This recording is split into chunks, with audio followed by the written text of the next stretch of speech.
Welcome, everyone, to episode 129 of Rangers Ed, presented by Lucarelli Law. If you're in Florida and need a lawyer, call Lucarelli Law and tell them the boys at Rangers Ed sent you. This is your host, Cousin Ed. I'm here with Little Ed up in Jacksonville. What's up, kid? Yep, back down in Florida. Unfortunately enough for the best situation, but glad to be down here with spending some time with family that I don't get to spend a lot of time with. So, I'm going to join you guys at least for the first half of the show, but I might have to duck out in a little bit. Yeah, do what you got to do. We got Coach Ed over there. What's up, Coach? What's up, fellas? What Always shirt good is to that? be Is that on. Sam Rosen?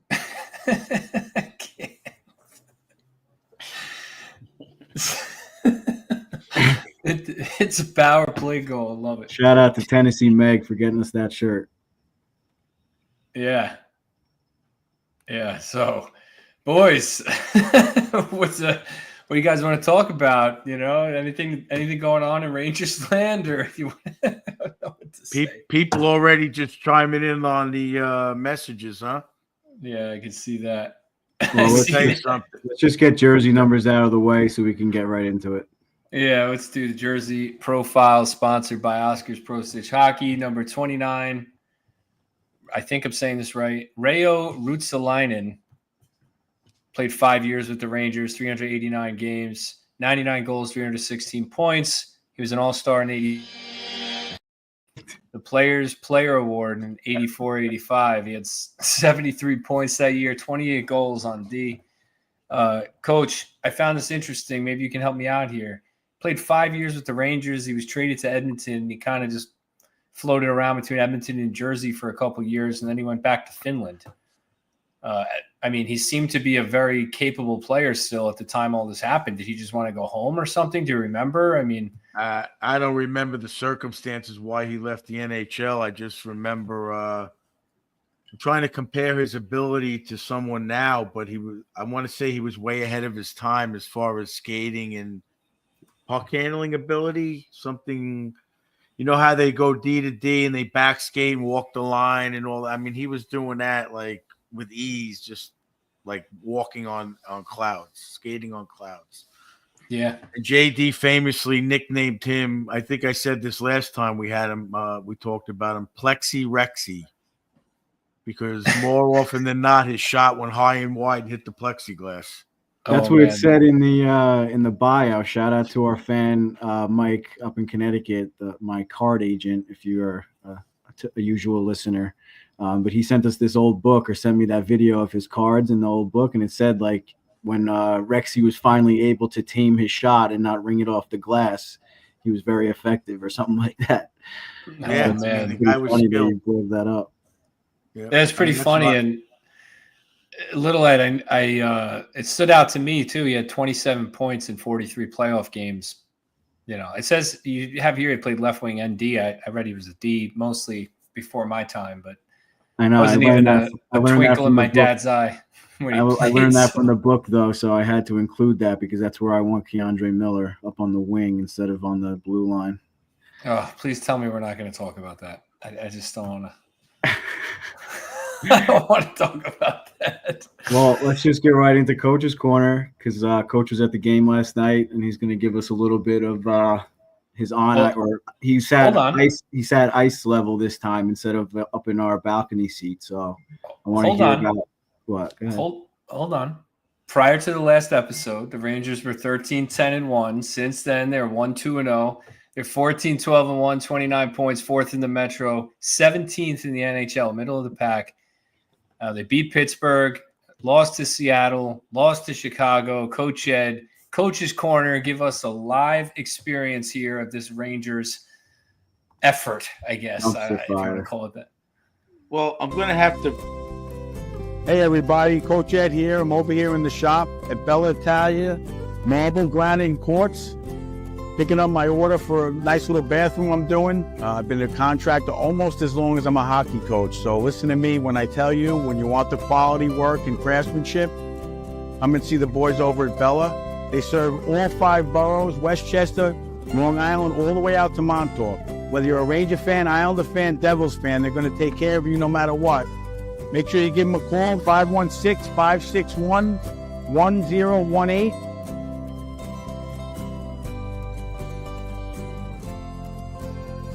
Let's go Rangers.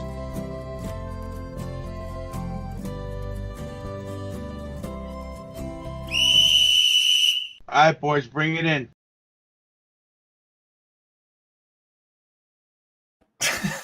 I like that. I like that Keandre on there. Jesus. I can't. I'm done, guys. All right. Good night, everybody. No, I'm just kidding. Hey, can Oh, you my put me on God. full screen? Yeah. Just forgot. Like, we're just a mess. This, we're trying to Well, put in more effort than Let the me Rangers preempt are. the whole episode because it's going to be a negative episode. What the hell? Let me I'm working preempt on this. it. Give me a second. I wanted to show what last night happened. Oh, that's awesome. Wow. Look at that. You brought that with you? I brought it with me. What, in the hopes that he'd sign it, or you knew you were going to meet him? Well, my buddy Joe, for the last 4 years, I've been donating the $100 to Garden of Dreams in hopes of being in the booth with Sam Rosen. And my buddy Joe happened to be at a golf outing in the summer, and he bid on it, and he got it. I can't, I'm done. He's been keeping this a secret from you, cuz, for like 4 months.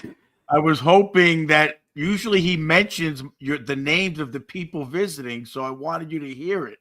I was watching the game pretty closely, but I might have missed it. I don't know. I didn't hear that. No. Yeah. And Wow. thanks to Little Ed's workshop.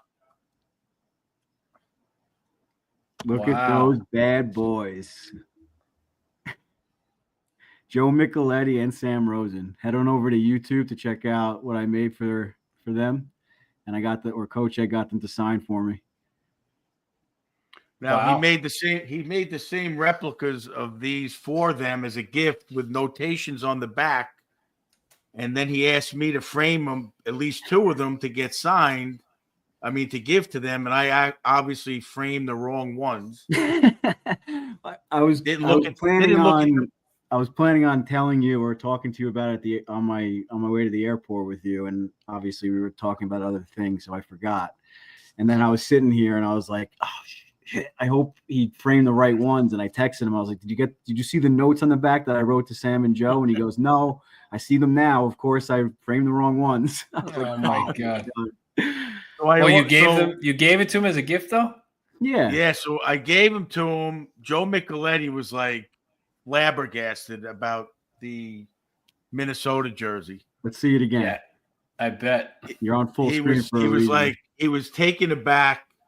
So I said to both of them, I said, guys, if you want, my son will make you a new one. I'll frame it. I said, or you could just keep the one without the frame. And they both said, no way, I want this one. It was unbelievable that he thought of it. First, in a little side note, I go to Joe before I gave it to him. I go, look, my son made you these little plaques. He goes, oh, really? How old's your son? I go 35. And Joe, my friend Joe goes, you should have seen his face when he said that. That's like in The Water Boy when he calls into the wrestler. That's pretty cute. How old are you? Sorry, I'm 36 years old. Coach, had a nice didn't tell me that till just now. That's hilarious. That That's is so so funny. I got to tell you, Joe Micheletti, is for as much as I give him a lot of hits on banter and stuff, the guy he's a real genuine nice guy. It's really, Yeah, he's a class act for sure. You also met him in Penn talkative. Station that time. He stopped and talked to you for when I was peeing. Remember that? Yeah, I'm not even kidding. He's looking at the plaque like as we're talking. He just keeps looking at it. He said thank you like 3 times. He just couldn't believe that. We thought of the jersey and everything. I did say to him, I spoke mostly to Joe because Sam was a little busy with the producer, and it was a little hectic. You only get to go in between periods for the intermission, so there's a lot going on in there. Shout out to Johnny Laz. Passed by him, had a couple of words with him. He's a great guy as usual. Yeah, we gotta have him back on. Yeah. He keeps reminding me he wears his Rempe shirt under his men's league hockey uniform when he plays. He loves it. Talking with Micheletti, I go, Joe, I go, I got a question for you. He goes, what's up? I go, we looked up your career and we found out you played in the WHA on Wayne Gretzky's team. He goes, boy, you guys must be bored to look up my career.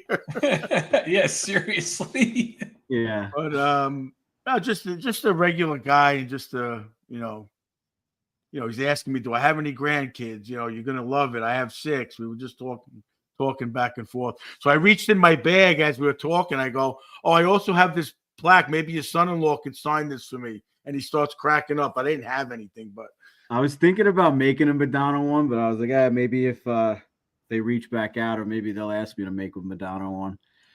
But yeah. So what an experience. Again, thanks to my buddy Joe. Did you mention the podcast? I did, Ed. It was so hectic and quick. It's hard to do that. You seemed like you. First of all, the rep said that we were probably going to put headphones on and sit with them for a few minutes, but they rushed us out. They didn't let us do that. They must have other stuff going on. Well, next time maybe we'll run into them again, and they'll definitely remember. Yeah. But he couldn't believe I had the Hall of Fame picture and stuff, and we were talking about. Coach Ed is not a face that you forget. So I told Joe Micheletti, I go, we were at the Hall of Fame. He goes, you were at the actual ceremony? I go, yeah. I don't know how we got the tickets. We're sitting there going, how are we here? It was just an incredible experience. It was fun. I go, yeah, we were sitting like 4 rows behind Sam, and Sam goes, yeah. Well, we were there because we have a podcast.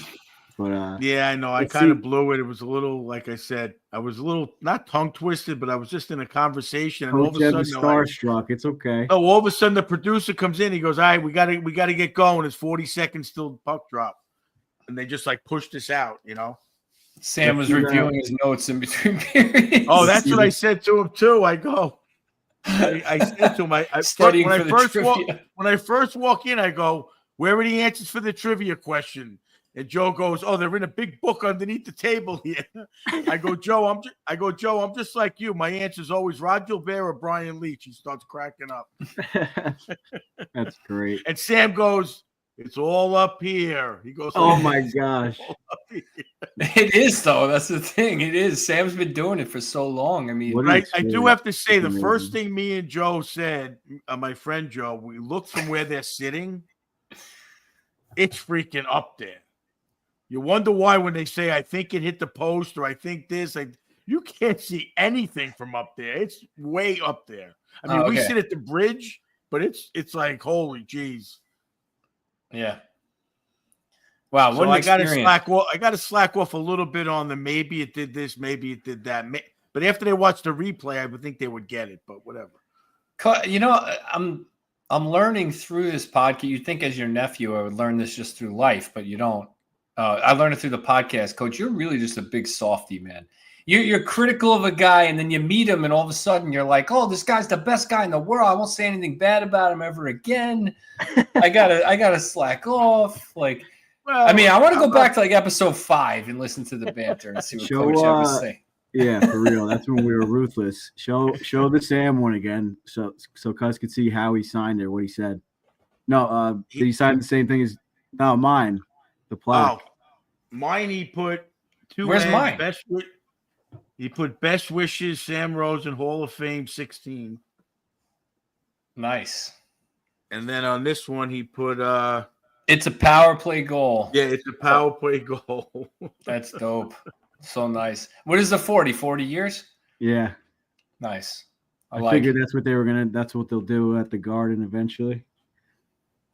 And again, you see what Micheletti wrote? He said, I can't thank you enough.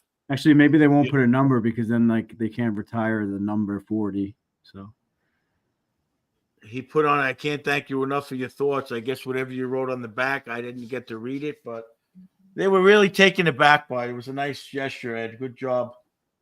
I wouldn't worry about number 40, Ed. The last Ranger to wear that, I think, was Alexander Georgiev. So. And Michael Grabner, right? I think. Yeah, yeah. I'm worried about that. All right, awesome story. I'm a little bit taken aback. Very cool stuff. Glad you got those autographs for you and Eddie. I wanted him to say our name so bad so you would hear it and be like, "What?" I don't know. Maybe he did. I didn't. I wasn't paying attention that closely. I was too aggravated. he had a big printout paper on his next to his laptop, and it said Ed Armolino and Joe Dara. So He probably and did. it was highlighted. You got to So go I thought back he and was watch gonna the say game. it. What's You got to that? go back. You got to go watch the I game. started to when I got home last night. I fell asleep. I got to watch the last half of the period. They talked about the Garden of Dreams Foundation a lot. So if they might have just said it quickly, like, oh, we have Ed Armolino and Joe Dara in the booth later, and I could have missed it. I was with Pop and Yeah. stuff. So Yeah, exactly. But a great All right, Coach. experience. And before we go on, also, I just want to shout out a couple of fans. Hold on, you got to redo the Um, whole Coach's Corner intro no, again we'll because go when right- you clip trust me, when it's you gonna- clip this for trust me, it's gonna YouTube, go none on of this for a applies while. to Coach's Corner. it stays in. It's okay. In the warm-up, this girl had on a white Ranger jacket, and on the back she put Mancini's number in glitter, like on the commercial. And she said, "I'm the official president of the what's his first name? Victor Mancini fan club." I said, "Is You that were about to say official?" no, because we have a player on our team, Mancini. You were about to say Jack. Yeah. So shout out to, they said they were going to listen. Shout out to Ashley and Molly. That he Hopefully they remembered. become more listeners on Instagram, and also a couple of fans we met on the train on the way home. They might be in touch with you to buy tickets, Ed. She said the wife said she's going to follow you on Instagram. Coach Ed, networking. See what happens? Networking. A lot of banter Bit- on the train on the way home. There was a lot of disgruntled fans. So get Coach, into it. What do you want to get can into? we get What do into you want that? to get into? We got to get into Coach's Corner, which is what Okay. this was supposed to be, where you talk about the live experience watching the Rangers' effort, specifically away from the puck.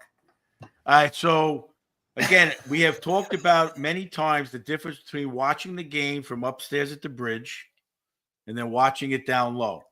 Down low, you see the speed of the game. It's more, say, real time, as opposed to upstairs. You see plays develop, but you don't really get to see the speed of the game as close up, obviously. The Rangers played with, I can't even tell you, other than the fourth line, there was like zero urgency. I can't even describe it. The highlight of the lack of urgency was on the breakaway. I believe it was the third period. Chicago had a breakaway. Keandre got caught. Panarin was coming back. You talk about Valaket and Rupper calling it straight legs. They literally just stopped skating and watched the breakaway from the neutral zone. I was like, I turned to my buddy Joe and I was like, did you just see? I couldn't believe it. And then he made the save and the puck came out and then they took off. They literally did not even make an effort to get a trailer on Chicago. Nothing. It was zero. Panarin going for line changes, just puts 1 foot up in the air and just takes his time. You watch these other games. I'm watching Colorado, Pittsburgh. Colorado, they're all flying. They're all skating. Back checking, forechecking, line changes. It just doesn't end. And again, I watched McAvoy on Boston against the Islanders. The guy goes for a change. He sprints to the bench. It's like, what are we doing? What are we doing? It was very disruptive to watch it down low. Very disruptive. Well, I mean, it looked that way on TV also. I think I texted you guys about halfway through the first period that I was done. So I can't imagine what it looked like live. I mean, we'll get into, obviously there's 3 games to talk about, but I mean, if you want to I say think that that is if they played Chicago and Bedard got a hat trick, the number 1 pick overall, lit it up, he was invisible. I mean, I watched him in the offensive zone twice. He was good. Don't get me wrong. He moves. He doesn't stand still. But it's not like he controlled the game and we're like, we can't stop this kid. They had guys scoring on Chicago. I'm watching the Rangers shoot. That goalie had clear vision of probably 99% of the shots. Just to save, just square to the puck, save, whatever he wanted to do. He lost sight of a couple of shots that I noticed. That's it. Everything else, they were just nobody in front, no one for rebounds. They're in too tight. It was just, I don't even know. If I was the coach, I don't even know how to describe it. All 3 coaches must be going nuts. All 4 coaches, I should say. Well, I mean, look, like, I don't know if you saw the press conferences after the game. Laviolette pretty much said the first period, the effort was pretty good, and then it just dropped significantly after that. He questioned the effort pretty much of the team, but I want him to say worse things. I want him to be a little more angry in these press conferences. It's not his style, I guess, but it's just it's beyond now. Oh, Miller made a bad play here, and oh, Mika got to catch a pass. Like, it's beyond that. We're beyond that point. We're to the point where I don't have a damn good thing to say about almost everyone on this team, other than maybe Igor and Cooley, and like you said, the fourth line looked pretty good. But other than that, it's just across the board. The effort level is poor. There's no care. Do they not care? Do they not care? I mean, it's hard to fathom they don't care. That's really hard to grasp, right? I mean, they beat Pittsburgh after the trade, right? They came out against the Kraken, nice 3-1 lead. I figured Quick's in that. They got this game. I'm looking on my phone watching it because I was down in Florida, and I see Seattle cheering. I look down again. I thought it was the same replay of the first goal I saw, and all of a sudden they're losing. I'm like, what the hell are they doing? Yeah, I'm not to Seattle's a knock pushover. Sam at all, but he was announcing the Kraken goals with just as much excitement as the Rangers goal. At one point, I was in my office and I was like, all right, nice. They scored another one. And Lindsay was like, no, that was the Kraken. I was like, what? What's going on? But I think it's a combination. I think it's a combination of Lundqvist was talking about it in the post-game confidence. They just have zero confidence as a team right now. Give me a break.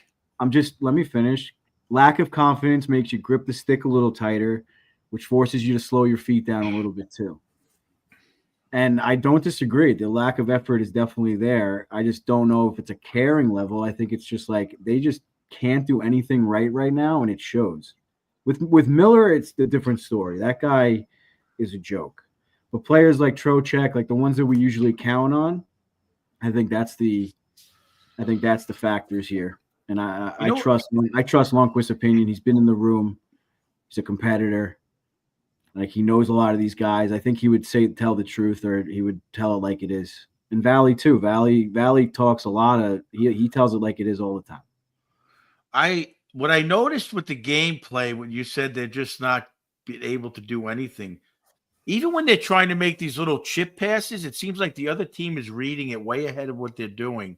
So again, if I'm the player or I'm the coach, and I'm sure the coaches are telling him, just get the puck deep, but then they're dumping it in on a hard wraparound to Mika's side. I'm like, that's just a waste of time. He's not even going in after it.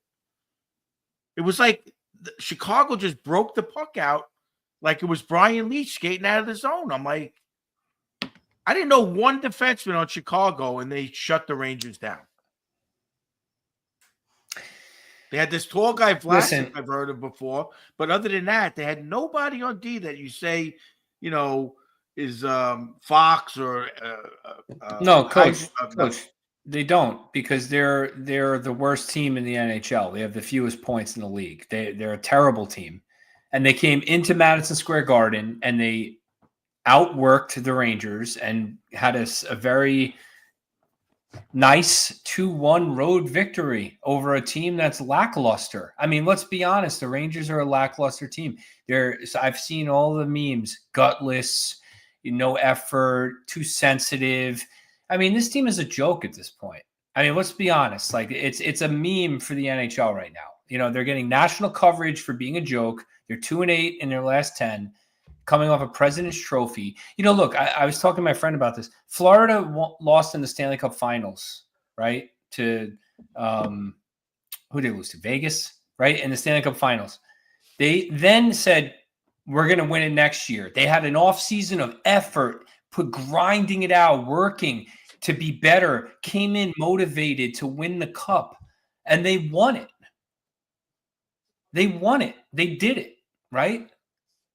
The Rangers won the President's Trophy. They came 6 games short of winning it all 2 games shy of reaching the final, and they come into the season with their feelings hurt, and they come in with a torn lock. It's the same team.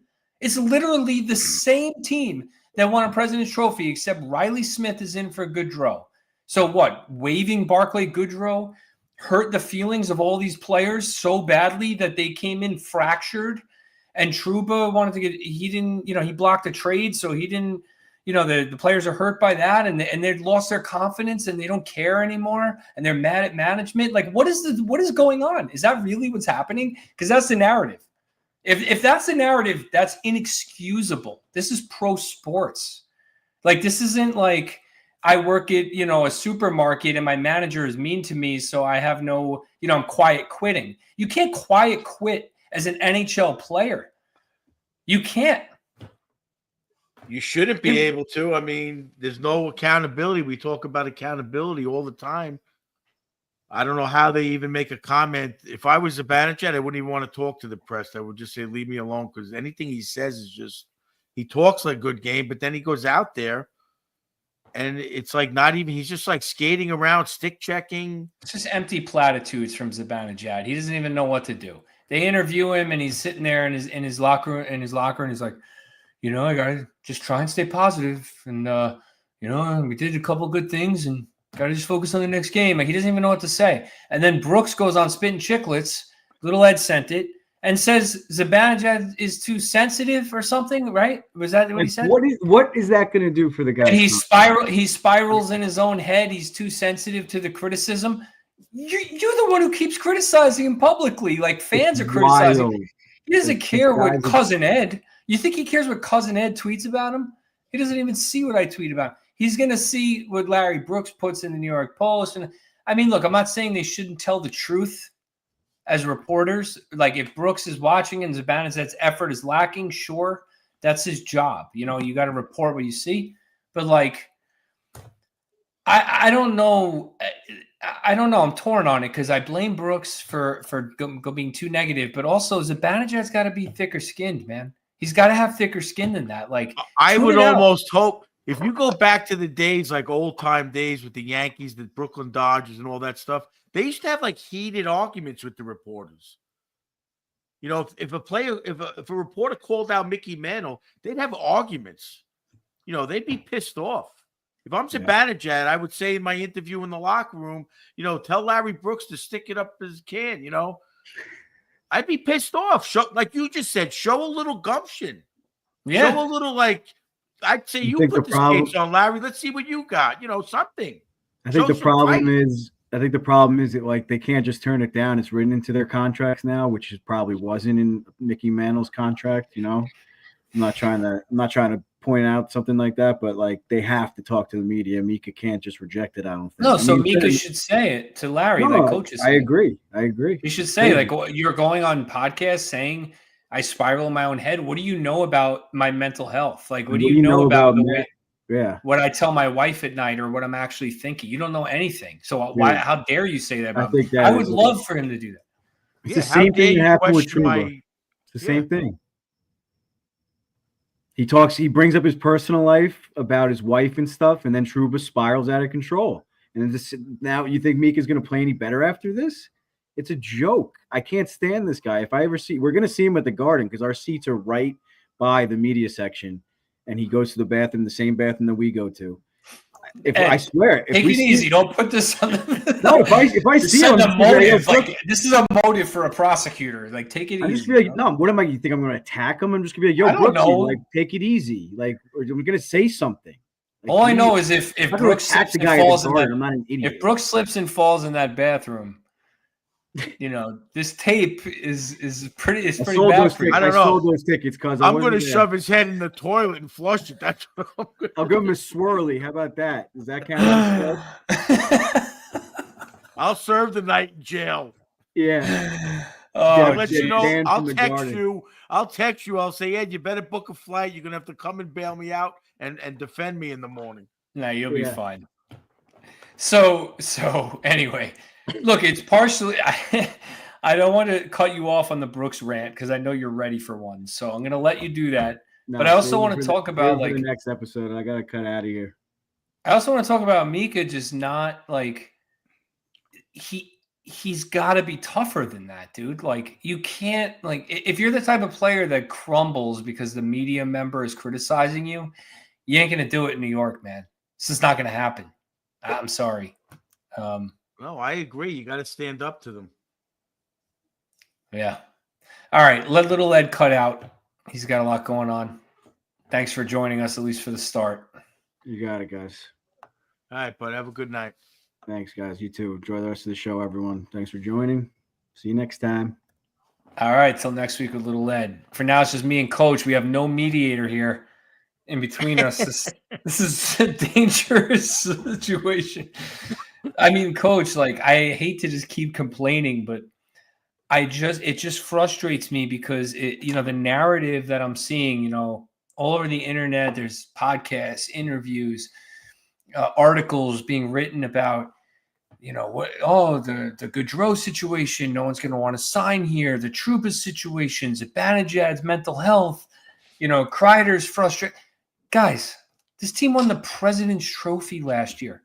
They won the President's Trophy with the exact same team. There is zero excuse for not putting in effort in a game against the worst team in the league at home in the midst of a 2-7 streak. Zero excuse. I don't care. I don't care what's going on, if they're upset with this, that. They got to win that game. Am I wrong?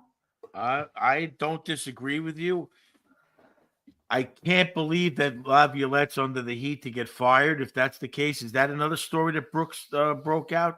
No, that's just what people are talking about. Because frankly, the team is 2-8 in their last 10, and they don't seem to be responding to Laviolette. And look, I'm not advocating for him to get fired because I don't think it's his fault. Because look, I said Quinn needed to get fired. I said Gallant needed to get fired. Now it's the same thing with Laviolette. So at some point, it is not the coaches, and maybe I have to go back and analyze my evaluation of Quinn and Gallant, because I'm just like, what, they're going to just fire Laviolette and bring in who? Who are they going to bring in? Daryl Sutter? What, to whip them into shape? You think Zibanejad is going to get whipped into shape? Or Panarin? Panarin I'm less upset with than Zibanejad. Honestly, I get that Panarin can be lazy at times. He's on the ice for a lot of goals against, but he's on pace for like 50 goals. The guy is what he is. He's a winger. I'm not expecting him to be. That turnover by Zibanejad last night, Coach, was just unbelievable. He was just afraid. He was afraid to get hit. That's what it was. It was right in front of us. I couldn't believe it. He was afraid to get hit. I mean, let's just call it what it is. Believe it.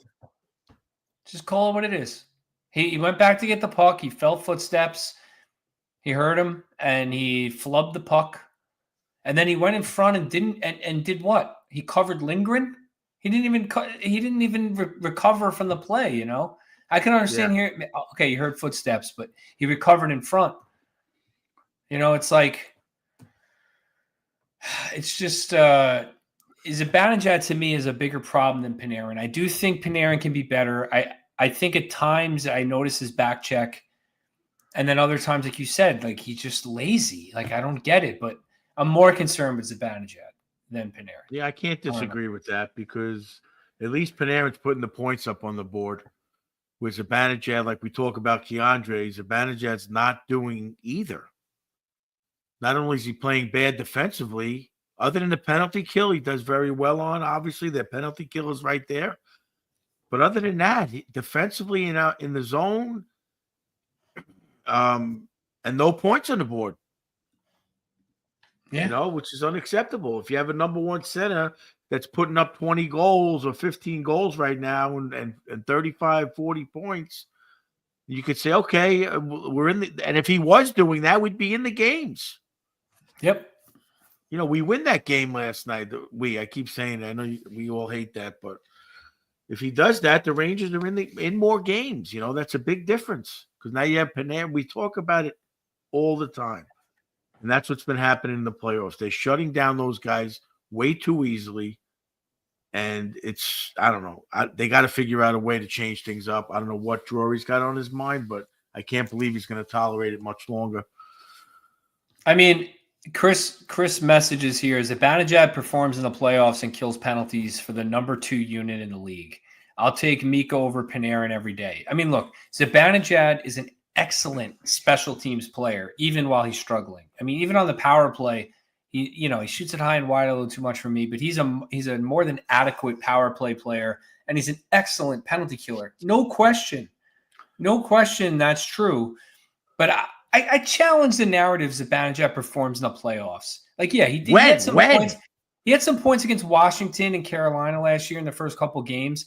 Did nothing against Florida. In fact, he's the reason that they lost that overtime game when Barkov had that breakaway and the penalty was taken. He turns the puck over on the blue line, afraid to take a hit. He's soft.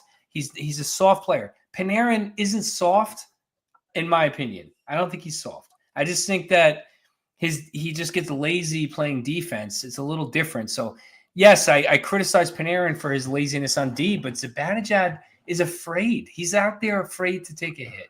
That's what it seems like. And if that's not true, then, bad on me. I hate to say it. I don't want to add to the guy's spiraling if that's what he's doing, like Larry Brooks said. But he deserves criticism for his play this year. And honestly, if he needs to take a step away like JT Miller just did with Vancouver to get his head right, do it. Do it, man. Take a step away for a second, recharge yourself, take 4 games, 5 games, and come back and play better because he's not playing well. And it's been going on all season. Coach, all season. We've been talking about this all season. And last year, he didn't have a great season offensively either. He was very slow, right? His points weren't up there. We were complaining about this whole thing last year as well. Yeah. Look, and you talk about, we said this 3 weeks ago or so, about how, they're worried about the front office. Drury kept the team. He tried to get rid of True because of the salary cap, but he kept the team intact. Lost Barclay Goodrow, which I didn't agree with either, but I understand the cap ramifications. But for more than not, the team was intact. They lost one player to start the season. Like same team. They lost Gustafsson. So that means the they front lost office Gaudreau and Gustafsson. They had confidence in the team they had to go forward. They didn't get rid of 5 guys. They had confidence in the team they had to do the same thing or better. And they let the management down. That's how I look at it. That's how I look at it too. You're letting the coaches down. You're letting the management down. You're letting yourself down. How do you walk with any kind of pride? How do you do any? I don't know. I can go on for hours about this. It's just so disappointing. There's just no accountability. You look at the power play. A minute and a half into every power play, it's the first unit. The same 5 guys. The same 5 guys that are being criticized. Whether it's by someone criticizing Mika or like Chris criticizing Panarin. Trocheck's had a rough year. Fox has 0 goals. Kreider had 1 assist coming into tonight. So he had 0 in the last episode we recorded. He got a secondary assist in the last 3 games. So, I mean, these are the same 5 guys out there in the power play. A minute and a half. And then they throw out the young guns who are showing effort. Cooley, Hedl, Kakko, Laffy, all those guys. Laffy could be better, but whatever. Well, as far as that 6 on 5, coach. Hold on. 6 on 5 at the end. Empty net. Who's out there? The last 3 minutes of the game. Trocheck, Lafreniere, Mika, Panarin, Fox. And what do? They lose the puck. It goes in. It's an empty net goal from a lackluster effort. They can't control the puck. It's embarrassing at this point. Like, the coach has got to not play those guys in those situations at some point. He's got to just change it up and send a message. I don't know. Well, if not, don't play none of them, but maybe, put Cooley out there, put the guys that are hungry out there. I agree with you. As far as the power play goals, I was watching that last night. They did split it on one of them, a minute each. The other one, the Rangers had the possession in the zone, so they're not going to change with possession in the zone. Okay. So I did notice on one of them. I think they had 3 power plays. So that's a little difficult situation, but that 6 on 5, I don't know why Cooley wasn't out there. Why isn't Cooley on? Why? I don't know. That kid is the hungriest kid out there. Just look at the goal he got. Look at the goal he got last night. He's the only one who plays winning hockey. He is the only one on the team right now playing winning hockey. And I like the way Hedl plays. I like Kakko. I think they're doing good things. But Cooley is playing winning hockey. The way Cooley is playing will be successful in any game in April, in June, in December. He is playing that style of hockey. The other guys, not so much, and he's got to be on the ice, coach. 6-on-5, you're down a goal. How is he not out there? I can't disagree with you. I mean, that would be my message to these guys. I mean, I use that as a tactic now. Again, it's a far different level, but boys will be boys. I put it to them like just like that, guys. If you don't put the effort, I'm putting the guys out who do have the effort. If I'm going to get fired, I'm going to get fired not because I'm not giving guys a chance or whatever I'm trying to say. If I'm going to get fired, I'm going to go out with letting the right guys play. I mean, and you see, it's the opposite. It's kind of the opposite because what these guys do, these coaches, is when they feel they're on the hot seat, they just rely on their veterans. They're like, if I'm going to go down, I'm going to go down with Panarin, Kreider, Zibanejad. Yeah. I'm not going to go down risking it with Hedl in 6-on-5, right? Like, because if that backfires, then I'm really screwed. But I don't know. It's a message needs to be sent. Paul messages here. How about start benching players? That's what I'm saying, right? Yeah. Like I've been saying that for weeks, and that, Coach. You guys have been on board with it. Why not healthy scratch Keandre Miller? I mean, why? Like, what are you going to lose? Why not do it? I know he played a little better. He played a little better in these games than he's been playing, but it's not good enough. I watched him last night. Obviously, like I said, live down low. The guy could flat out skate. I'm going to agree with Eddie. Put him on forward. When he pushes it up the ice, as soon as he saw there was a 2-on-2, he joined the play. You got to see that guy fly. Yeah, he's a beast. He's got raw talent, man. But then he doesn't know when to turn around and get back. He doesn't know how to make those decisions. It's like he could go hard that way, hard this way, but he can't figure things out when to stop and when to make a line change. It's like you're watching. Is that a question of just like awareness, development, or is it, a lack of care, like an effort issue? Is it his inability to do it, or is it that he doesn't know to do it? Because I think those are different things. Which part are you talking about? Any of it. When to turn, when to head back, you don't know when to make a line change from playing with Adam Fox or watching what's going on in a game. That's just it's just forget a line change, like a pinch, right? Like the second goal last night, Miller's at the blue line. He tries to hold the line and just gets beat and then is late getting back. To me, that's a play where he's got to get back. It's a 1-1 game. He shouldn't have even been on that blue line, So to me, it's a bad decision. And I'm just like, does he not know that? Is that something that could be worked on? Or is it that he's lazy? I just can't figure it out. I would find it hard to believe because I do this. I know Eddie does it because we're on the same page coaching. I find it hard to believe that Phil Housley isn't saying on the bench to the guy sitting in front of him, guys, it's 1-1. Let's make sure of our pinches. Let's get our reads. I don't know, fans out there who don't realize what goes on the ice. It's like in football. There are reads that you have as a defenseman. They talk about it all the time. If I'm a defenseman and I'm thinking about pinching, I need to see – last night it was the Rangers were in blue. I need to see blue jerseys skating south coming towards me. Then I know I have a third man high to back me up. Then I can pinch. If I look up and I see 3 blue jerseys behind the goal line, I don't pinch. You have, like a goaltender has to read the play, who's going to be open, what these guys, he's got to read the ice. And that's where the swivel head comes. You got to see, okay, my partner's here. I got a wing coming up on the right side. Now I can pinch. You got to see that in a split second. I'm not saying it's easy, but at the NHL level, you got to have it. And he makes the mistake too many times.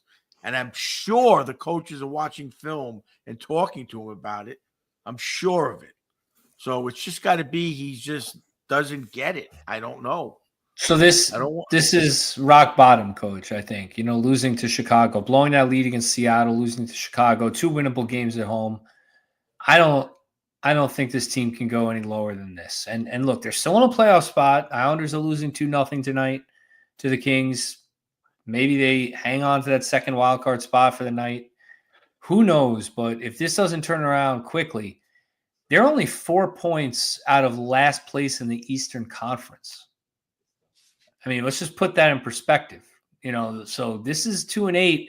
If this goes to 3-13 or something, they're going to be in the bottom of the barrel. So this needs to turn around ASAP. But this is rock bottom. You're Peter Laviolette, right? You talk to Chris Drury. Let's assume Drury says, Peter, I'm not going to fire you because I don't blame you for this, but we got to do something. We got to get this team going. I tried to make a trade. That didn't work.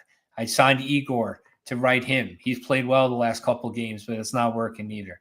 What do we do? What do you do other than scratch these guys? I don't know. There's nothing to do. I think that's the only answer. Obviously, you can't trade Mika. You can't do certain things. That's the only solution is just to scratch him. If he sits on the end of the bench, he's just going to pout. I've seen that when Gallant benched him a couple of times for minutes, not for games, but for a few minutes. I don't know. That's the only answer. That's the only leverage you have. I think a real conversation with Mika is needed by management or the coach or both, where they need to sit down with him and say, listen, Mika, we signed you to a big deal. We obviously think very highly of you as a hockey player. You're supposed to be this team's number one center, and we believe in you. Something's going on here. Do you need time away? If you need a few games away, tell us. We'll call it a mental health break. Whatever, Miller just did it in Vancouver. It's normalized. Take some time and get yourself together, or otherwise tell me what's going on so we can fix it. And then ultimately, if he refuses to do that or doesn't want to, then you got to scratch him. I think that's a fair way of approaching Mika. I'm not out for blood with Mika. I really do like him. I really like Mika. I think he's a good guy. I think he's been a good Ranger. He's approaching like 700. His next point is his 700th. He's going to play 900 games. Like he's a really good Ranger. I don't dislike the guy, but he's got to get his shit together and be better, or he's got to go. And that's it. So maybe that approach is close, but don't ask him. Just say, look, something's going on.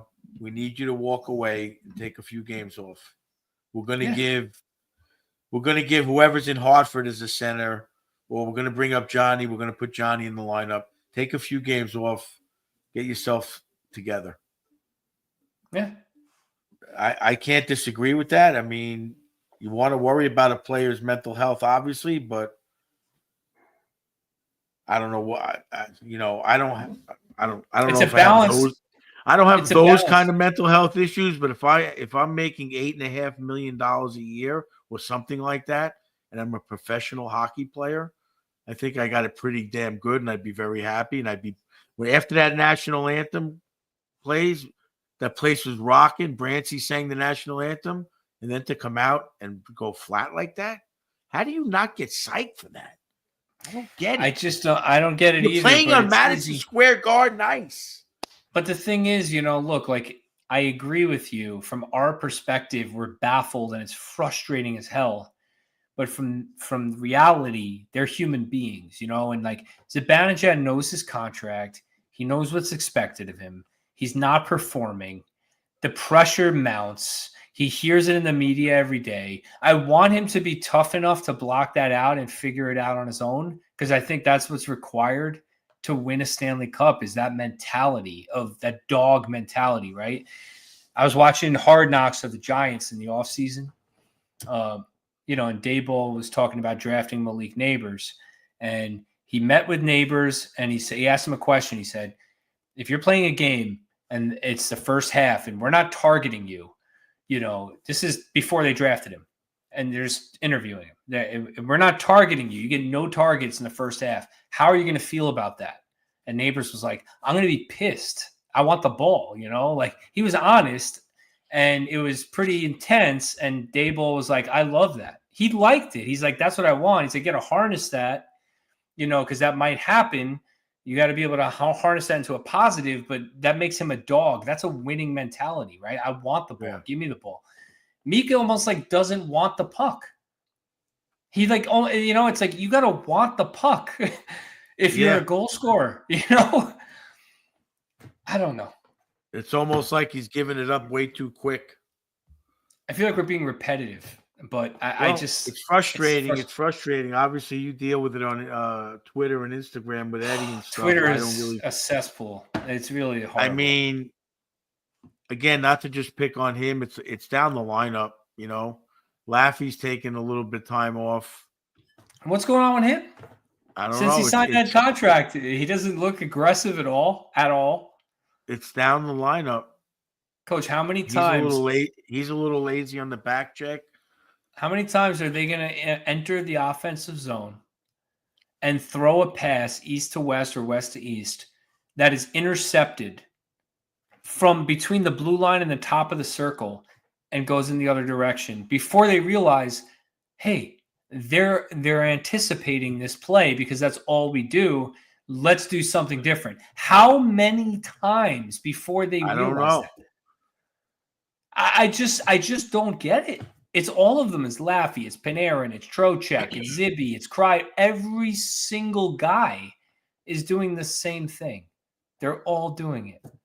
And it's so like, they get some speed. He gets speed. He goes into the zone. He stops. He throws a pass across ice. The right D just steps up, picks it off, goes the other way. It's obvious. If I were playing D, I would just stand in the middle of the ice and just wait for the puck. That's all you got to do. It's coming. It's almost like if you watch it, they're standing there waiting for it. I mean, on a positive note, I watched Mancini. The kid plays. I mean, he's obviously a little bit behind mentally. You could see on his reaction times. Again, watching it up close down 10 seats off the ice is a different perspective. The kid's a good player, man. He's got a good head for the game. He doesn't stop moving. He plays well without the puck. I thought Schneider's game is back close to where we loved him at. Other than that, Shesterkin was good. Shesty played. He made that breakaway save was phenomenal. That kept him in the game, obviously. How do you not get psyched with that? I didn't see the reaction of the players on the bench, but Valaket was talking. I saw him speaking about that. Like, that's got to pick you up. That's got to be a positive thing. That should be he makes that save. Let's get out there and get a great shift the next one out. And it just doesn't happen. I don't know. Somebody's got to stand up in the room. They got to have a closed door meeting. I don't know. I don't know what it is. Yeah. So what's next? So from a management perspective, from a coaching perspective, from a player perspective, I think the answer is different to that. I'll speak on the management perspective. I think that you got to have your ears open on everybody on this team. That's just it. I mean, obviously they just signed Igor. It's unrealistic. He gets dealt, but everybody else, I got my ears open. I'm not necessarily shopping anyone, but I'm poking around trying to find a different mix because I'm not buying this mix as one that's going to figure it out. We talked about the coach's perspective, maybe scratching a guy, doing something, talking to players, figuring out what's going on in their heads. But what about from a player's perspective? Like you said, a player's meeting. That's what sparked my thought here. Is that needed here? Does someone have to call like a players only meeting and just take the control? I know the captain just got traded, so who's going to do that? But someone's got to do that, right? I mean, I'm waiting for that. I'm waiting for that news story. You got Panarin that could do it if he, without planning around. Maybe they need to just go out to dinner a couple of times.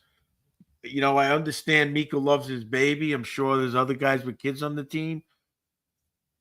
But you know what, honey, I need a night out. I got to go out with the guys tonight. We got to figure this out. It's got to happen where they just go out and have a good time. I'm not saying get drunk and everything, but have a good dinner, talk about things, have a few laughs, break each other's chops. I mean, I know. Again, I watched Miracle on the plane ride down to Florida after listening to Eddie. I watched it again, and that test that Herb Brooks gave, there was a reason for it. He wanted to get those guys that had the character to do what it takes to win, and that's going to push themselves to the limit. And that's the hard part. They need to dig deep in themselves and realize where they are, where they're at, and what their ability is, and what they could do. And again, let's look at it this way: the Devils, unfortunately, they went into a funk last year, didn't even make the playoffs. I don't want the Rangers not to make the playoffs, but if they can get on a 5-6 game, 6 out of 8, 8 out of 10 game streak, they're right back up where they were. So look at Winnipeg. They started off 13-0-1 or 13-1-1 or whatever it was. They're back to reality. They're not in first place anymore. They have teams knocking on the door to challenge them. So it's a matter of just getting hot and getting that win streak, getting some confidence, having some fun. If they get on another road trip, maybe that'll work. Remains to be seen.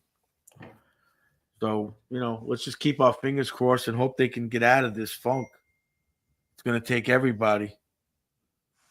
Yeah, I agree. And I was looking at the standings because obviously with every loss, I'm just like, where the hell is this team going?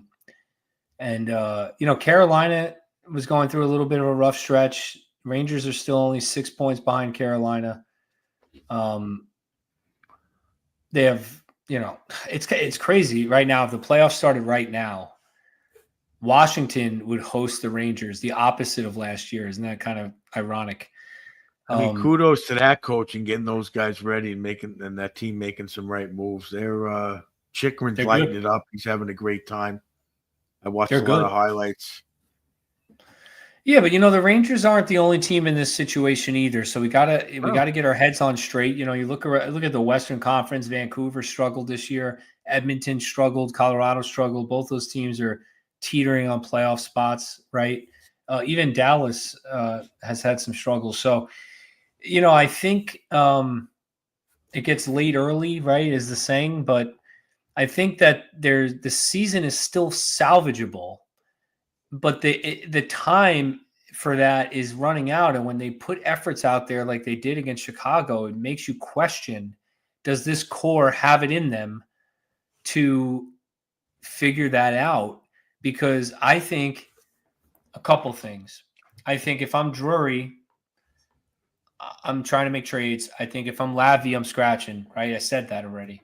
But, I mean, if I'm Mika Zibanejad or Chris Kreider or Adam Fox, one of those guys, as soft as we say they are, right? One of those guys has to take control of this locker room and get everybody on the same page and say, guys, this isn't us.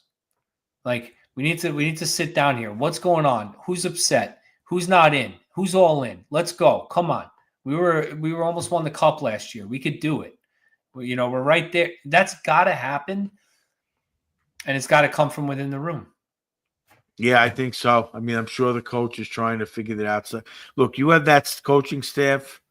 I would love to be in on those coaches' meetings and just hear what the coaches are saying to each other. I'd love to see that on I can't hidden imagine. Camera. Just look how pissed Laviolette looks after every goal against. He just sits there like, what the hell is going on? He's just shaking his head. And, look, the schedule doesn't get any easier. We talk about Sorrento's upcoming schedule. We're going to talk about that with the 150. I think we have a 150 tonight in a little bit. But you got, Buffalo, LA, St. Louis, Nashville. And then it's horrible after that. It's at Dallas, Carolina, at New Jersey, at Tampa, at Florida. Like, those are games. That's five. Those are really good teams. 5 cup contenders, right? I mean, like, they gotta get themselves right before that 5-game swing. And can they beat those teams? Yeah, last year they were beating them all, right? So they can, but they got 4 games here to figure out who they are. Because if they don't right it before that game at Dallas, this could get really ugly. Can get really ugly, I think. So yeah, I agree. Did you see Rupper's tweet, Coach? Did anyone send that to you? I don't know. Say it. Yeah, he tweeted about Wednesday's game. So he said, I'll tell you the exact tweet. I don't want to misquote Rupp because we love Rupp, and I hate to put words in his mouth without them being the exact words. But he said, in my opinion, there is a lot at stake in Buffalo on Wednesday, ... That's it. That's all he said. That's tomorrow night. Yeah. I responded. I said, why Wednesday? Seems like this should have been enough for that stake. But, no response. But still, he's saying there's a lot at stake on Wednesday. I don't know if he has inside info or what, but yeah, I mean, if they go into Buffalo and they lose like 5-2 or something, I don't know what's going to happen. And that's a team that's playing with some energy also. I've been watching highlights. They got a losing streak too. They're battling themselves, Yeah, but they're hungry. They're a hungry bunch of guys. Thompson's getting hot. It's just wild to me. Just in complete free fall. But yeah. Look, I mean, a part of me is if the Rangers didn't sign Shesterkin, there's a part of me that would just say blow the whole damn thing up. But I think in signing Shesterkin to that deal, you've committed to having an elite goalie in the prime of his career for the next 4 or 5 years, the last 2 or 3, whatever. But you're committing to that. That means that you think the team can win the cup and you're going to try to. So I don't see them tearing it down to the hinges, but a part of me says that's what's needed. I don't know. I don't know. I don't want to overreact or underreact. That's the problem. Like, I feel like anything is an overreaction or an underreaction, but I think the criticism is warranted. The effort level in particular, it's warranted, but all right, let's get off the negativity. Let's talk about Will Cooley for a second. Let's talk about our milestone moment for these games. Will Cooley, his first career shorthanded goal. That's the milestone. What a beautiful goal that was. You saw it live, Coach. First the defensive play in the defensive zone to get the puck out and hit the lead man, and then the wherewithal to hang back, read the play, go down to one knee and bury that is a beautiful goal. I mean, just like you just said, the wherewithal to read the play and bust it instead of just standing there watching and waiting. It's his personality, and that's the kind of player we need. We need more of those. We need more of those guys. Those are the kind of play. That's the kind of attitude most of the Florida Panthers have, where if they lose the puck, they're going to go get it back. They're not just going to watch what happens and wait for it. He's fun to watch. Yeah, he is. That milestone moment is sponsored by Old Country Tile. Take a look real quick at the scoreboard. Coach, while we're recording, the Flyers are up 5-1 on the Blue Jackets. If they win, they'll pass the Rangers. I think it's inevitable the Rangers are out of a playoff spot after tonight. And the Islanders came back. It's 2-1. 2-1. Hurricanes and Sharks 2-2. So, yeah, I mean, there's a chance the Islanders and the Flyers both pass the Rangers tonight. And, they're going to start winning games. It's just how about the Sharks trading for Georgie? So they got Vanacek and Georgie as their team. Dude, first of all, I hate to be vindicated, okay? But Georgiev going from Colorado to San Jose, Colorado had to retain on Georgiev and traded a second-round pick in exchange for a fifth for Mackenzie Blackwood. Is that really – like, they consider that much of an upgrade on Georgiev? That's tough. That's pretty bad. That's pretty bad. So – anyway, all right, let's move on to our stars of the week. No little Ed this week.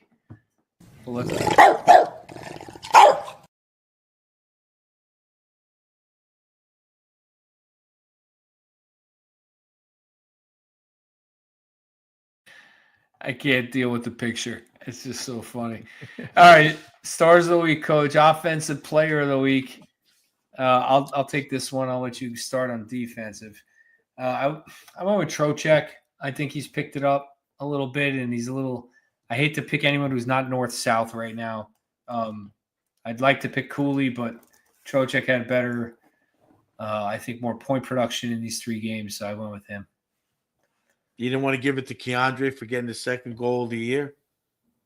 Well, his first goal went off the boards and in, and his second goal hit the goalie's mask and went in or something crazy. Yeah. Like he hasn't had like a straight goal this year.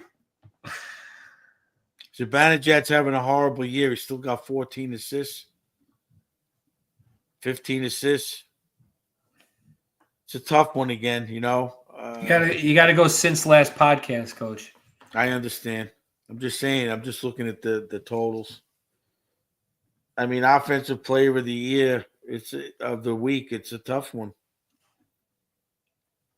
I'm going to go with Panarin. He had the most points. I mean, obviously, I'm not going to give him defensive player, but offensively, he put up some points in the 4-2 win in Pittsburgh. He got the 2 goals in the first period that lit it up, and after the Trouba trade, that was a nice start. The whole team, I thought, played well that game. Yeah, I'll go with Panarin. All right, what about defensive? Defensive's tough. Defensive's tough. I can't even give it to Quick this week. I don't know. Give it to Igor. That's what I did. Yeah, I'll go with Igor. He had the best. He got the win against Pittsburgh, and he played a good game last night for sure. 50 saves on 54 shots in 2 games. He should be 2-0. Yeah. No player deserves it. You know, it's the thing. Like I try to give it to a player. I try to give it to a player absent elite goalie performances, but I just can't. There's nobody. Key contributor award. Who you got? I'm gonna go with Cooley. Yeah, it's got to be Cooley, right?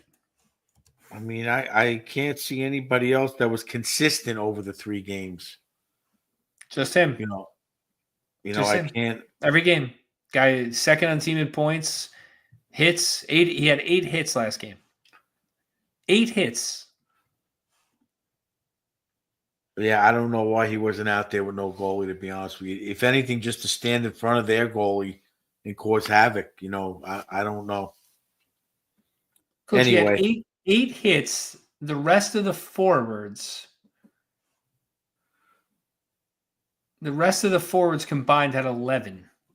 And he had 8 by himself. I mean, I know hits is one of those stats. Somebody's going to point it out. That's not, more hits isn't necessarily good because it means you don't have the puck. But it means you're forechecking. He finishes every single check. That's why it means he's not giving up. He's not giving up on any play. So if they do have the puck, he's going to go after it. So exactly. That's what that means also. I get what you're saying, but it does have a positive significance. Exactly. All right, highlight play of the week. I went with the Cooley Shorty. I don't know. Me too. I believe there was a goal in the Pittsburgh game that I really liked, but I don't remember it as far as, excuse me. I'm going to go with Cooley. I just don't want to give it to anyone but Cooley. That's the reality. Like, I just wanted to give it to Cooley. I don't know. There's probably a prettier goal in the Pittsburgh game, but no one deserves it. So it's Cooley. All right.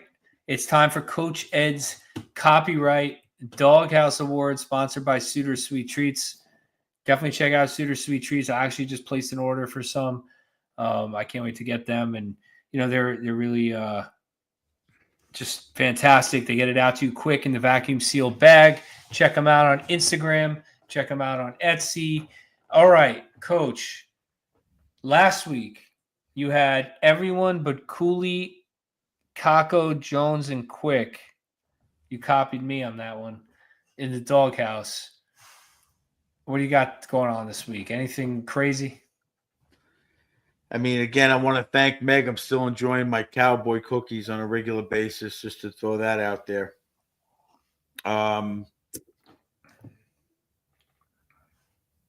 It's a tough one. I mean, I love the fourth line, the way they played. Even Barad, the little time he got last night, he was aggressive. He was hitting for what he could do. He was nonstop. The fourth line was good. I mean, I'm just going to put Mika Keandre in because I feel Mika drives the offense. If his game is up, I think they're playing differently, the whole team. I'm going to go with Mika, Keandre, and Kreider. All right. So you took a lot of guys out. Although I love Kreider in that Pittsburgh game, I think he was battling. Was he battling with Pedersen, or was it the Seattle game behind the net? And the guy gave him a little face wash, and he literally just manhandled him without even trying. I think that was the Pittsburgh game. Yeah, why can't he do that more? Show a little bit more. He did last night too. He got in that little kind of scuffle. Maybe it's frustration, but he needs to be a little bit more rugged, whatever the word is I'm looking for. Rugged is better than rigid. Yeah. I gotta disagree. I'm putting the whole team in except for Cooley, the fourth line, and Igor. I think Igor was great in these two games. I think the fourth line has been really good, whether it's been VC or Berard. It's not necessarily the effectiveness of the line for points, meaning goals for or goals against. I know they got scored on a couple times, but it's the effort level. So we're at the point where the barometer of my doghouse is, am I seeing an A+ effort from the player? If I see that, then I'll take him out of the doghouse, whether the results are there or not. So it's Cooley, the entire fourth line, and Igor are out, and the rest of the team is in the doghouse. And that includes Kakko and Hedel, who I think are playing okay, but not enough. It's not enough. Not good enough. Ed, Hedel's afraid to get hit. Hedel's afraid to get hit. Zibanejad's afraid to get hit. It's ridiculous. How can you have two guys out there centering two of your top three lines who do not want to get hit? I don't even say you want to get hit, but they're like just giving the puck up. Okay, so don't want to get hit. Fine, no one wants to get hit, but like not willing to get hit. Right. That's what it is.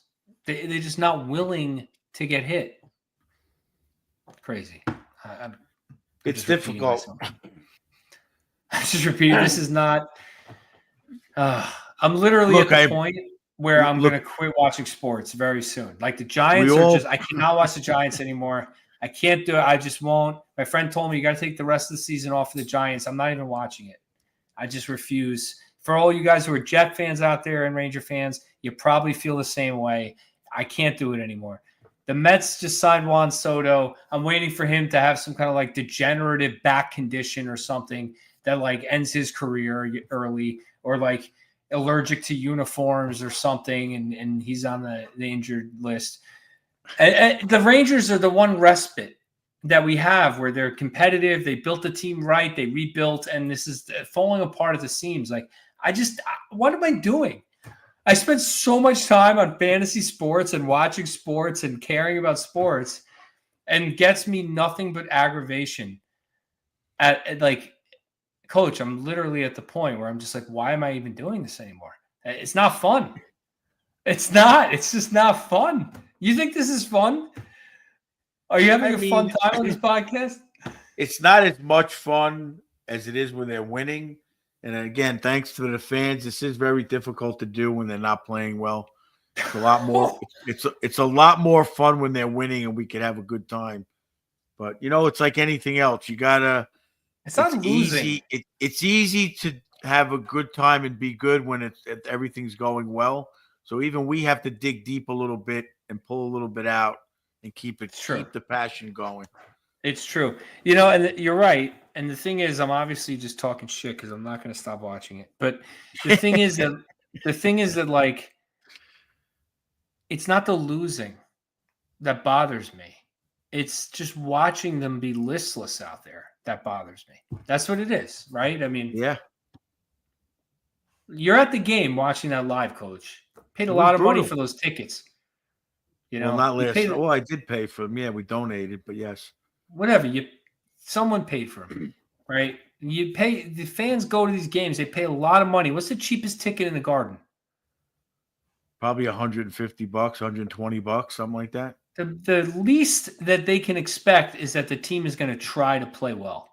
Whether they do or don't, or they lose or win, or they score or don't score, that's the least that they could do is put their effort in. For the I mean, the games we went to in Florida last year in the playoffs, the Rangers won that first one in overtime.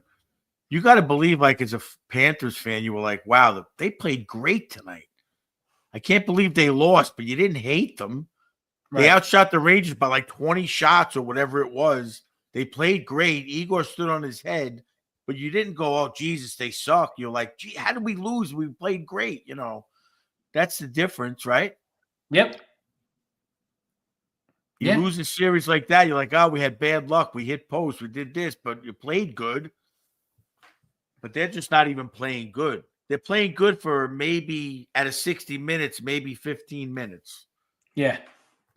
You know, or maybe even less. I'm just throwing numbers out there, but it's significantly less than 60, which is unacceptable as a professional player. It's just brutal. It's hard. It's really hard to watch this team right now. It's really hard because you just like, you're about to waste 3 hours. Like you're literally, it's like 7 p.m. You're like 3 hours is going to be wasted. Just wasting 3 hours right now watching this team. Like, it. Because the effort level isn't there, and it's disappointing.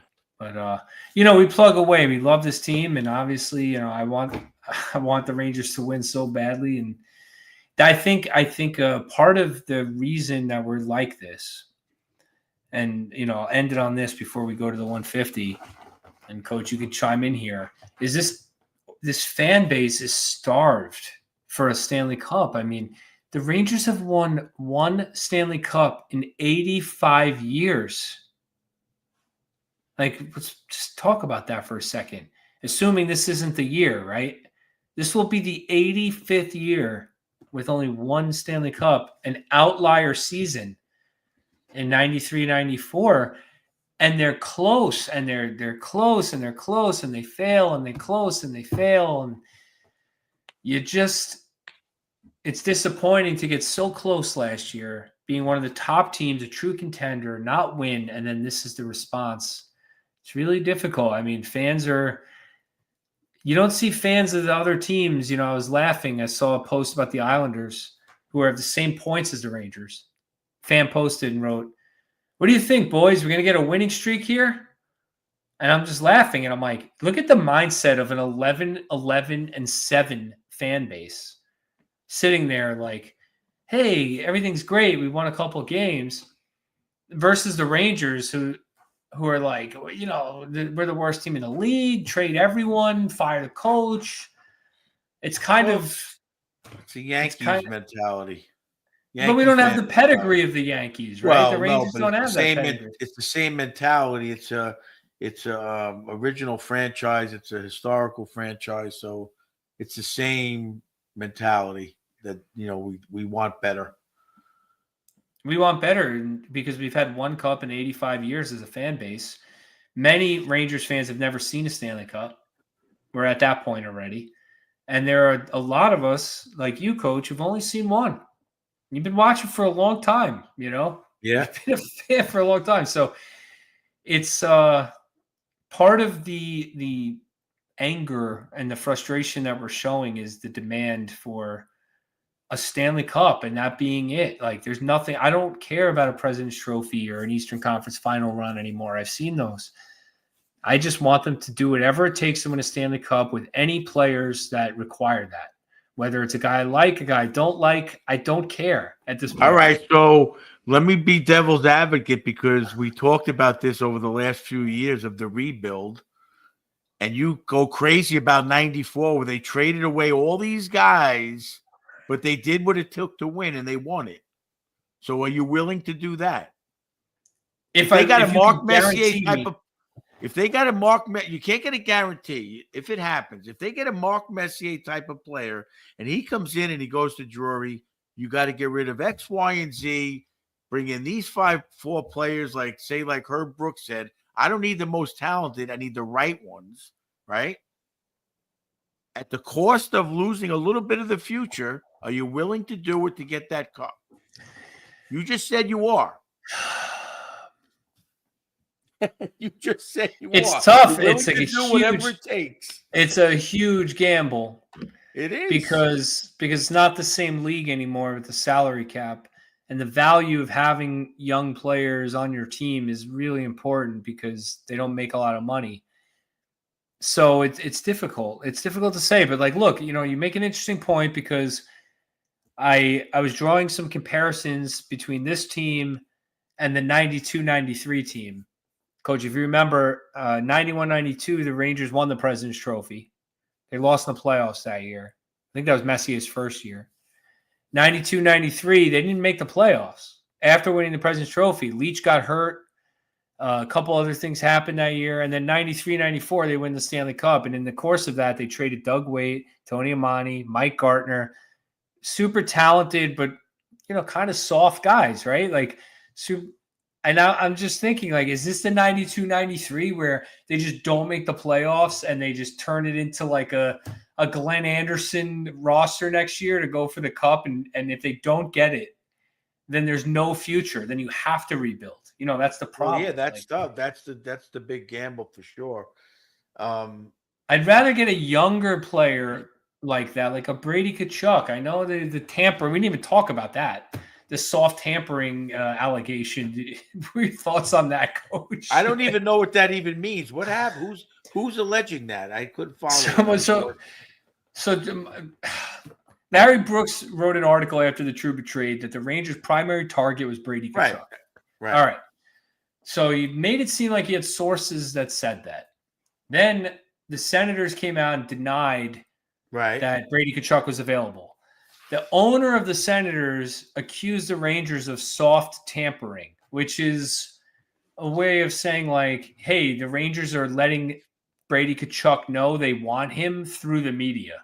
So they're not talking to Brady Tkachuk, but they're telling the media to say they want him so that Brady Tkachuk gets in his head, hey, I could be a Ranger, right? And then Brady Tkachuk maybe wants a trade after that, right? So that was the allegation. Then the Rangers came out and said, hey, that's a serious allegation. Like, there's no truth to that at all. Then Larry Brooks went on Spittin' Chicklets and said, I had 3 different people tell me the Rangers were targeting Brady Tkachuk. So, like, I wasn't just making this up out of thin air. Okay. Then Kevin Weeks tweeted, breaking news, my sources tell me the Rangers haven't even discussed internally the idea of acquiring Brady Tkachuk, which I don't buy that for a second. Yeah. I mean, come on. Sorry, Weeks, but maybe someone told him that, but that's not true. So then Brady Tkachuk got interviewed and was like, and they specifically said, like, hey, you heard that Rangers were trying to get you or whatever. And he's like, no, I want to be here in Ottawa. I'm happy here. They called me. They assured me I'm not on the block, all this stuff. So that's pretty much the saga. And it all stems from the league cracking down on tampering. There was a board of governors meeting, I guess, where it was released like the league was going to crack down harder on tampering during free agency. So how like before July 1st, we know where everyone's going to sign. Like I'm texting you like July 28th or June 28th. And I'm like, Pittsburgh signing this guy. You're like, how the hell did that even happen yet? It's not even July 1st yet. So the league's going to crack down on that now. There should be less of that tampering going on. So this all stems from that, Coach. So that's the whole saga. Now tell me what you think of the Rangers soft tampering with Brady Tkachuk. I mean, who the hell knows? I mean, what's been going on with Trouba over the last 6 months and stuff? You don't know what to believe anymore. Is it possible? It seems like it's possible, but I forget who was saying it. But like everything points to Tkachuk coming to somewhere in the metropolitan area. His nephew or cousin's on the Devils. Brady Tkachuk. So his cousin is on the Rangers minor league team. Okay. Casey Fitzgerald. Right. He's really good friends with Jack Hughes on the Devils. Right. And his uncle is the GM of the Devils, Tom Fitzgerald. Right. So everything's pointing at him at some point in his career hitting the metropolitan area. And his wife's from New Jersey, so it seems like New Jersey is their correct team. Yeah. But they'd have to give up a lot too. They have a lot of talent, a lot of salaries out there. I mean, they're not going to be able to pay him, Hughes, Timo Meyer, Dougie Hamilton. You know, they're going to have to move a lot of guys. They're going to have a blockbuster. No? Yeah, but I don't want the Devils getting him. That's I literally don't what either, they're but probably I'm saying missing. They're probably missing him. If they get him, I don't know. That's tough. I think the Rangers definitely internally are discussing Brady Tkachuk because we're discussing him. So, like, obviously they're discussing the idea of acquiring him. I mean, come on. Like, you don't think maybe they heard it on our podcast. Maybe they heard right. it on our podcast. No, you don't think Jury and his assistant GM are looking around the league and they're like, hey, that's a guy I'd love to get? Like, of course they are. You know, That's the guy you need. That's the Messier type of player. So then I think for sure Drury or somebody up high has said in passing in a meeting or something, if only we could get Brady Tkachuk, but I was not trying to trade him or whatever it is. And then some underling who's a source of Larry Brooks probably told him the Rangers really want Brady Tkachuk. You could, there's probably someone in there who's a source of Brooks who heard it mentioned.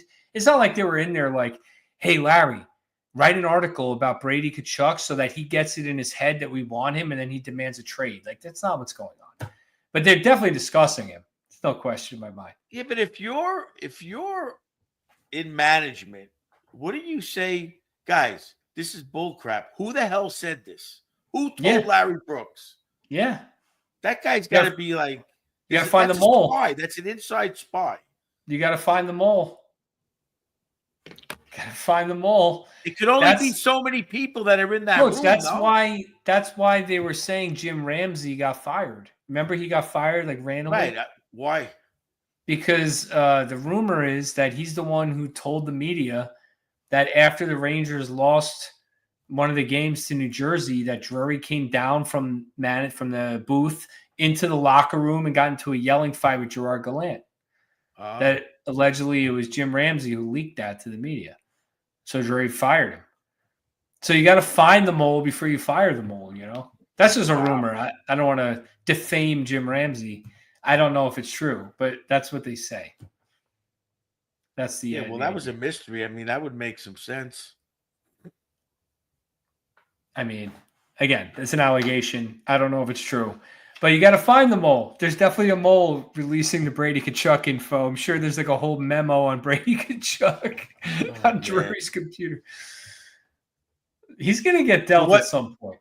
What could be their punishment if it's found true, say? It's not even clear that they could get punished for that. Tampering is a direct line to the player.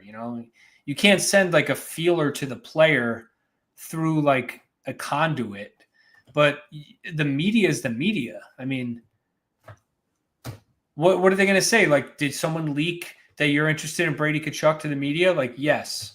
How is that tampering? It's a leak to the media. It happens all the time. Every team in the league has leaks to the media. How do you think we hear any rumors from Elliot Friedman? Right? Like, somebody's telling him things. Like, it's not tampering. That's my opinion. I mean, I'm sure his uncle is talking to him at holiday dinners in the summer, In Thanksgiving, right, exactly. Yeah. Yeah, imagine if I was super good like Brady Tkachuk, right? And I had that kind of grit and you were the GM of a team that needed that and we had Thanksgiving, you're not going to talk to me about, hey, you want to play for my team? Of course you would. What's it going to take? Right. In reality, the way things are, you probably want to trade me. That would be the reality. But if I were Brady Tkachuk, you'd be trying to acquire me, right? So I'd be like, Ed, go ask Brady. I don't want to say nothing to him directly. It's like that Seinfeld. In this scenario, I am Brady Tkachuk. It's like that Seinfeld episode when the Mets meet with him, with George. Right. We're interested, but we're not interested. Yeah. Yeah. Well, we'll see what happens on that front, but I don't think anything's going to come of it. All right. Mikey, do we have a 150? I didn't even check with yes, with he said boy. Yes. All right. Let's throw the 150 up with Mikey Piersack. Ladies and gentlemen, welcome back to the Rangers at 150. Four Nations rosters were released last week, and it appears Team Canada has gone with the team-centric approach over star power. Most notably, big names like Adam Lowry, Morgan Riley, and Mark Scheifele were left off the roster, so we'll see where that takes them. Regardless, with the amount of star power roster between the four squads, it should be some fantastic hockey nonetheless. Back to the NHL, though, out west in the Pacific Division, nothing has changed in the standings through the last week of play, with Vegas, LA, and Vancouver holding down the top three positions.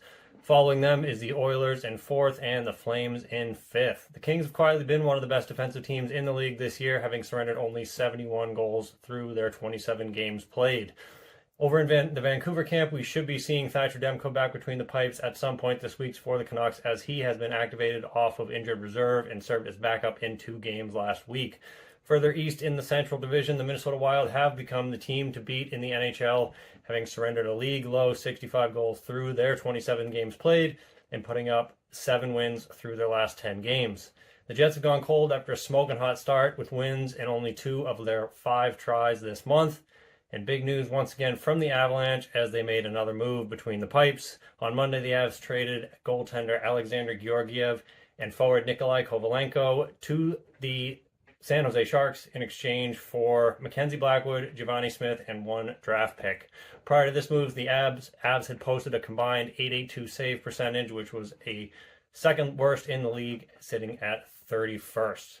Moving back east in the Atlantic Division, where much like the Pacific, the standing has not changed since last week. Florida, Toronto, and Boston are still holding down the top 3 divisional positions, followed closely by the Tampa Bay Lightning. The Bruins set off on a West Coast road trip with David Pastrnak listed as questionable with an upper body injury, and if he is set to miss any times, that could put a serious damper on Boston's already limited offensive capacity. Lastly, on to the Metropolitan Division, where the top 4 remain the same since we last talked, with Washington, New Jersey, Carolina, and the New York Rangers rounding out the top half of the divisional standings. The Islanders did creep up into 5th place after wins over the Sens and Hurricanes to close out their week, and they're now tied in points with the Rangers after the Blue Shirts lost 3 of 4 last week, leaving them at 2-8-0 through their last 10. Rangers did say goodbye to Jacob Trouba, shipping him off to the Anaheim Ducks to clear cap space for that 8-year deal at $92 million for Igor Shesterkin. But with 2 losses since Trouba's departure and the Igor signing, it's pretty clear that the boys in blue still got some issues to work out. The Rangers got 3 remaining games this week, and as always, the upcoming schedule is brought to you by Sorrento's. Make sure you're ready to order your game time meal. On Wednesday, the Rangers are in Buffalo to face the struggling Sabres, and you have to think that if they don't come away from this one with a W, that might be the last straw for Peter Laviolette behind the bench. After the Sabres, the Rangers head home for a Saturday matinee against the LA Kings, and then it's immediately off to St. Louis to face off with the Blues and new head coach Jim Montgomery on Sunday. As always, lots of good hockey coming up this week, so make sure to tune in next time for more updates. This has been your 150.